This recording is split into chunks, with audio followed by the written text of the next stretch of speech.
Ag PhD full episodes and more are now available on Acres TV, the newest ag platform connecting you to fields of information. Look for us on watchacrestv.com.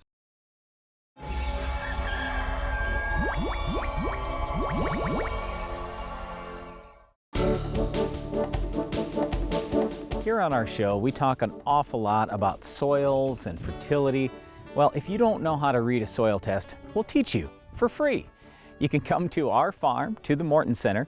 We've got a soils clinic coming up on Tuesday, January 16th. We'd love to have you join us. We'll spend the day talking about soil tests and why they're so important for your farm.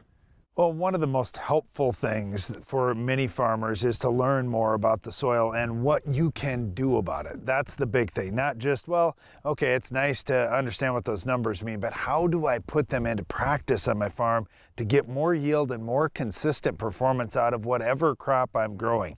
That's the big thing here. It's not about corn, or it's not about how do you trim back the nitrogen budget, although you will definitely learn that. But it's about understanding how all this comes together to grow a successful crop. And even if you don't raise a crop, let's say you have a garden or a lawn, it doesn't matter.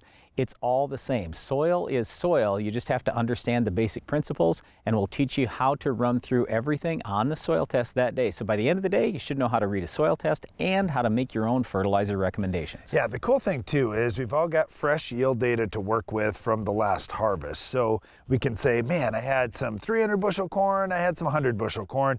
What was the difference out there, and what could get those 100 bushel areas up to 200 or maybe even better, so that they can start improving my yield overall. It's fun to look at, well, what made the 300 bushel corn, but it's a lot more helpful if you can say, let's bring that 100 up so it's kind of in line with the rest of my farm.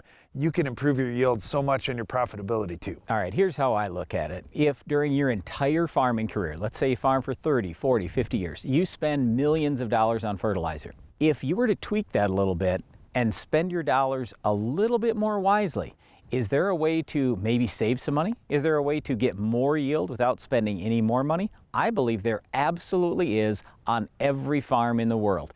If you do a better job with fertility, you are going to profit more. It is that simple. So that's why it is so important to know how to read a soil test. And also, let's put it this way.